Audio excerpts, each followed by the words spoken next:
शिवाय नमो नमः। ओम श्री शिव महापुराणाय नमो नमः। ओम अथ त्रिंशोध्याय। नागेश्वर ज्योतिर्लिंग की उत्पत्ति एवं उसके महात्मा का वर्णन सुनिए। सूत जी कहते हैं, कदाचित् सेवकदत्तस्य राक्षसस्य दुरात्मनः तदग्रे सुंदरम रूपम शंकरस्य ददर्शः। किसी समय उस दुष्टात्मा राक्षस दारुक के एक सेवक ने वैश्य के समक्ष शिव जी का सुंदर रूप देखा। तस्मै निवेदितम राज्ञे राक्षसानां यथातकं सर्वतच्चतरितं तेन सौकुटकमारुतं। राजापि तत्र चागत्य राक्षसानां सादारुकः बिहला सबलः शीघ्रं प्रयप्रच्छं तं शिवम्। उसने जाकर राक्षस राज के सामने कौतुक सान्वित उस अद्भुत चरित्र को यथार्थ रूप से निवेदन किया। तब उस बलवान राक्षस राज दारुक ने भी विभल होके शीघ्र ही वहाँ आकर शिव के विषय में उससे पूछा। और दारुक बोलता है, दारुक कहता है कि मुदयायास ही वैश्य तुम सत्यम वद मागता एवं सती न मतुस्ते मम वाक्यम चा नानता। हे वैश्य, तुम किसका ध्यान कर रहे हो? मेरे सामने सत्य सत्य बताओ।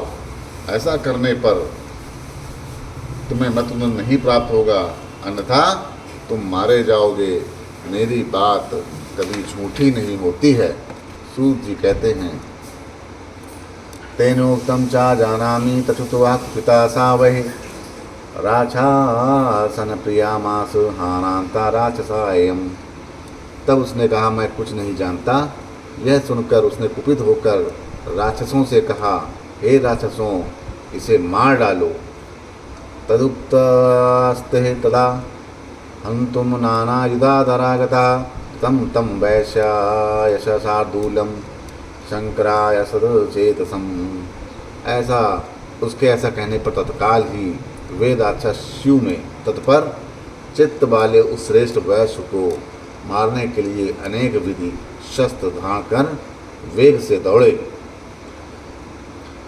तानागंता स्तदा दृष्ट्वा भयवित्रस्त्रिलोचनः शिवं सस्मरं सुप्रीत्या तनमानी जगो मुहुः। तब उन राक्षसों को आया हुआ देखकर वह वैश्य भय से अपने नेत्र को बंद करके अत्यंत प्रेम पूर्वक शिव का स्मरण और बार बार उनके नाम का संकीर्तन करने लगा। तब वो वैश्यपति बोला, पाहि शंकर देवेश पाहि शंभु शिवेति चा दुष्ट दस्म तात्रिलोकेशे कलहन भक्त वत्सला सर्वस्वं चा भवानद मम देवो त्वामेव हि। तब दाधीन सत्वदियोयाहम त्वाथ प्राणः सर्वदा प्रभु। हे शंकर, हे देवेश, हे शंभु, हे शिव, हे त्रिलोकेश, हे दुष्टनाशक, हे भक्त वत्सल, इस दुष्ट से मेरी रक्षा कीजिए, रक्षा कीजिए। हे देव, आप ही मेरे सर्वस्व हैं। हे प्रभु, इस समय मैं आपके अधीन हूँ, आपका ही हूँ और आप ही मेरे सर्वदा प्राण हैं। सूत जी कहते हैं, इति संप्रार्थितः शंभु विवारान् गर्त इस्ततः भवेनोत्तममेनाथ चतुरायुधेन च मध्ये ज्योति स्वारूपं च शिवरूपं तदुक्तं परिवार समायुक्तं दृष्ट्वा चापूजयत् वै पूजितस्य ततः शंभु प्रसन्नो रामा वक्तवशम् अस्त्रं पाशुपातं नाम दत्त्वा राक्षसपुङ्गवान् जागान् सोपकरणास्तवासन सर्वांशसा गुणदुत्रम् आरक्षज स्वाभक्तं वै दुष्टाः सा ही शंकरः। तब सूत जी कहते हैं, हे महर्षियों, इस प्रकार प्रार्थना किए जाने पर चारों ओर दरवाजे वाले उत्तम मंदिर के सहित शिव जी उस विवर से प्रकट हुए। उस भवन के बीच में ज्योतिर्लिंग स्वरूप परिवार सहित अद्भुत शिव का रूप देखकर उसने पूजन किया। तब उससे पूजित हुए शिव जी प्रसन्न हो गए और उन्होंने सुप्रिय वैश्य को पाशुपत नामक अस्त्र देकर के सभी उपकरणों तथा गणों सहित उन समस्त राक्षसों का स्वयं शीघ्रता से संहार कर दिया। इस प्रकार दुष्टों का वध करने वाले उन शिव ने अपने भक्त की रक्षा की। सर्वास्तांश्च तदा हत्वा वरं प्रार्थनस्य च अत्यदुत्करा शम्भु स्वालीलात् सुगृहाम् अस्मिन् वेशतः वर्णधर्मा वै समवन्तु च ब्राह्मणा क्षत्रिय विषाम शूद्राणां ही तथैव च। उस समय अपनी लीला से सुंदर शरीर धारण करने वाले अत्यद्भुत चरित्र वाले शिव ने उन सबको मारकर उस वन को वरदान दिया कि इस वन में ब्राह्मण क्षत्रिय वैश्य एवं शूद्र इन चारों वर्णों के धर्म नित्य स्थिर रहेंगे। भवन तत्र मुनिश्रेष्ठा स्तमासाना कदाचन शिव धर्म प्रवक्ता शिव धर्म प्रवर्तका। यहाँ शिव धर्म प्रवर्तक तथा शिव धर्म वक्ता श्रेष्ठ मुनि ही होंगे, तमोगुणी लोग कभी नहीं होंगे। सूत जी कहते हैं ऐसे समय सावय राक्षसी दारू का यहाँ देवा स्तुति चकारा सो पर्वत्यादीन मानसा। इसी समय दुखित मन वाली उस दारुका का नामक राक्षसी ने भगवती पार्वती की स्तुति की। प्रसन्ना चा देवी किम करोमि त्वाय वाचिः सामुवाच पुनस्तत्र वंशो मे रक्षतां त्वया रचयिष्यामि ते वंशं सत्यं च कथते मया इति उक्त्वा च शिवनेव विग्रहं सा चकारः। तब पार्वती ने प्रसन्न होकर उससे कहा कि मैं क्या करूं। तब उसने पुनः कहा, हे देवी आप मेरे वंश की रक्षा करें, मैं तुम्हारे वंश की रक्षा अवश्य करूंगी, यह मैं सत्य कह रही हूँ। ऐसा कहकर उन्होंने शिव के साथ लीलापूर्वक कलह किया। समझे हो। शिवापि कुपिताम देवी दस्वा वरवशात् प्रभु प्रत्युवाचेत सुप्रीत्या यच्छेसी तथा कुरु। इसके बाद वरदान के वशीभूत हुए शिव ने क्रुद्ध हुई पार्वती जी को देखकर प्रेम पूर्वक कहा, तुम जैसा चाहो वैसा करो। तब सूत जी कहते हैं यदि श्रुत्वा वचस्तस्य स्वापते शंकरस्य वै सुप्रसन्ना व्यस्यासु पार्वती वाक्यम ब्रवीत। अपने पति शिव का यह वचन सुनकर अत्यंत प्रसन्न हुई पार्वती ने हंस करके शीघ्रता से ये वचन कहा। और पार्वती जी कहती हैं भवदीयं वचस्तस्यं युगान्ते संभविष्यति तावच्च तामसी षष्ठी बरवत्तुति मतम मम अन्यथा प्रलया स्यादे सत्यम मे व्यातम शिव प्रमाणी क्रियताम नाथ त्वादियस्मि त्वदाश्रया। इयं च दारुका देवी राक्षसी शक्ति कामं बलिष्ठा राक्षसीना च राक्षो राज्यं प्रशस्तु च। इमा राक्षसपत्न्यस्तु प्रसविष्यन्ति पुत्रकान् ते सर्वे मिलिताश्चैव वने वासाय मे मता। उनका वचन युग के अंत में सत्य होगा। पार्वती जी बोली आपका वचन युग के अंत में सत्य होगा, तब तक तामसी षष्ठी ही बनी रहे, ऐसा मेरा विचार है, अन्यथा प्रलय हो जाएगा। हे शिव जी यह मैं सत्य कहती हूँ। हे नाथ मैं आपकी वल्लभा हूँ और आपकी आश्रिता हूँ, अतः मेरा वचन प्रमाणित कीजिए। यह राक्षसी देवी दारुका मेरी शक्ति है, सभी राक्षसियों में बल श्रेष्ठ है। यहाँ यह राक्षसों पर राज करे।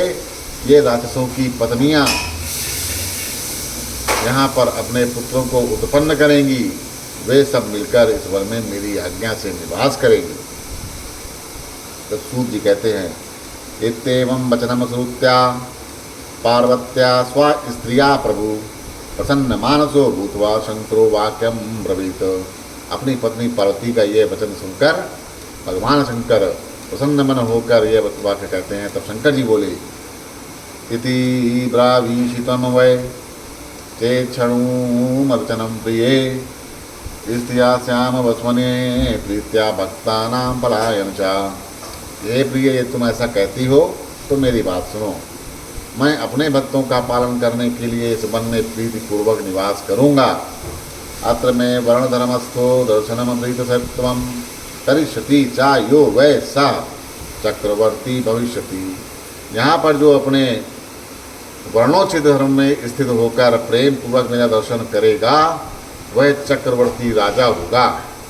अन्यथा कलिपार्याये सत्यसाधो नृपेश्वरः महासेन युतो यो वै वीरसेनेति विश्रुता सा मैं भक्तयाति विक्रांतो दर्शनम में करिष्यति दर्शनम में सा कृत्यैव चक्रवर्ती भविष्यति।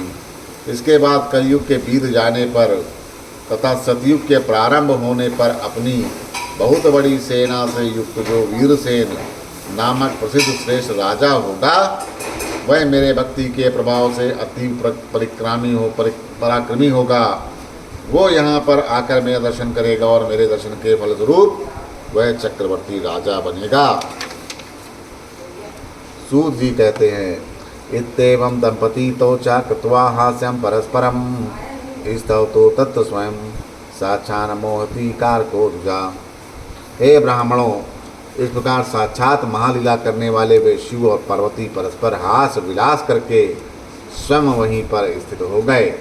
जो त्रिलिंग स्वरूपो ही नामना नागेश्वरा शिवा नागेश्वरी शिवा देवी बाबू चा सताम प्रियो। वहाँ ज्योतिर्लिंग स्वरूप शिव जी नागेश्वर नाम से तथा देवी पार्वती नागेश्वरी नाम से प्रसिद्ध हुई। वे दोनों सज्जनों को अत्यंत प्रिय हैं। ऋषिगण बोले वीरसेना कथम तत्र यासास्ते दारुका वने अत कथम चिष्याति स्वमतम त्वादधा महामते। हे महामते वीरसेन, उस दारुका वन में किस प्रकार जाएंगे और किस प्रकार शिव जी की पूजा करेंगे, आप इसका वर्णन करिए। तब सूत जी कहते हैं निषदे सुंदरे देशो क्षत्रियाणाम कुले च सा महासेन सुतो वीरसेनश्चैव शिवप्रिया। निषद नामक सुंदर देश में क्षत्रियों के कुल में महासेन के वीरसेन नामक पुत्र उत्पन्न हुआ जो शिव का बहुत प्रिय था। पार्थिव विषे अर्चनम कृत्वा तपा परम दुष्टकरम चकार वीरसेनो वै वर्षाणाम द्वादशा विधि। वीरसेन ने पार्थिवेश शिव का अर्चन करते हुए 12 वर्ष पर्यंत अत्यंत कठिन तप किया। तत्प्रसन्नो देवेश प्रत्यक्षं प्राह शंकरः काष्ठस्य मत्स्य काम कृत्वा तपुधातु विलेपनाम विदाय योगमायां चादस्यामि वीरसेनक ताम गयित्वा परिशयनं नवभिसा व्रजाधुना तत स्तवं तत्र गत्वा चाविवरे च कृतामया परिष्यस्य च तदा पूजां कृत्वा नागेश्वरस्य च ततः पाशुपतम प्राप्यः अथवा च राक्षसी मुखान् मयि दृष्टे तदा के चिन्यूनं तेना भविष्यति। पार्वतस्य बलं चैव सम्पूर्णा वै भविष्यति अन्ये च मलक्ष्य रूपा ये भविष्यति वने शुभा। तब प्रसन्न हुए देवादिदेव शंकर ने प्रकट होकर राजा से कहा, हे वीरसेन, काठ की मछली बनाकर उस पर रांगे का लेप लगाकर योग माया से संपन्न बनाकर तुम्हें दे रहा हूँ। इसे लेकर तुम इस समय नौका से इस विवर में प्रवेश करके चले जाओ। तंत्र वहाँ जाकर मेरे द्वारा किए गए उस विवर में प्रविष्ट होकर नागेश्वर का पूजन करके उनसे पाशु पतास्त्र प्राप्त करके इन दारुका आदि प्रमुख राक्षसियों का विनाश करना। मेरे दर्शन के प्रभाव से तुम्हें किसी प्रकार की कमी नहीं होगी। उस समय तक पार्वती का वरदान भी पूर्ण हो जाएगा, जिससे वहाँ जो अन्य मलेच्छ रूप वाले होंगे वे भी सदाचारी हो जाएंगे। इत्युक्त्वा शंकरस्तस्त्र वीरसेनं हि दुःखा कत्वा कृपां च महती तत्रैवो वान्तर्देवो। दुख को दूर करने वाले प्रभु सदाशिव वीरसेन से इतना कहकर उन पर महती कृपा प्रकट करके वहाँ वो शंकर जी अंतर्ध्यान हो गए। इति तत्वर सोवापि शिवसेन परमात्मा शक्ता सर्व तदा कुतु संबभूवना संशयात्। तब परमात्मा शिव से वर प्राप्त किए हुए वे वीरसेन भी बिना संशय के सब कुछ करने में समर्थ हो गए। एवं नागेश्वरो देवो उत्पन्नो ज्योतिषामपति लिंग रूप श्रीलोकस्य सर्वकाम प्रदा सदा। इस प्रकार ज्योतियों के पति लिंग रूप प्रभु नागेश्वर देव की उत्पत्ति हुई। वे तीनों लोक की संपूर्ण कामनाओं को सदा पूर्ण करने वाले हैं। एतदा शृणुयान नित्यं नागेशोद्वमादरात् सर्वकाम नामनियादादि मान महापातक नाशनाम। जो प्रतिदिन नागेश्वर की इस उत्पत्ति का वृतांत श्रद्धापूर्वक सुनता है, वह बुद्धिमान महापातकों का नाश करने वाले संपूर्ण अभीष्टों को प्राप्त कर लेता है। इति श्री शिव महापुराणे चतुर्थया कोटरुद्र संहितायां नागेश्वर ज्योतिर्लिंगो उद्यव महात्मवर्णन नाम त्रिंशोऽध्यायः। इस प्रकार श्री शिव महापुराण के अंतर्गत चतुर्थ कोटरुद्र संहिता में नागेश्वर ज्योतिर्लिंगों का उद्यव और महात्मा का वर्णन नामक 30वां अध्याय पूर्ण हुआ। बोलो श्री शंकर भगवान की जय।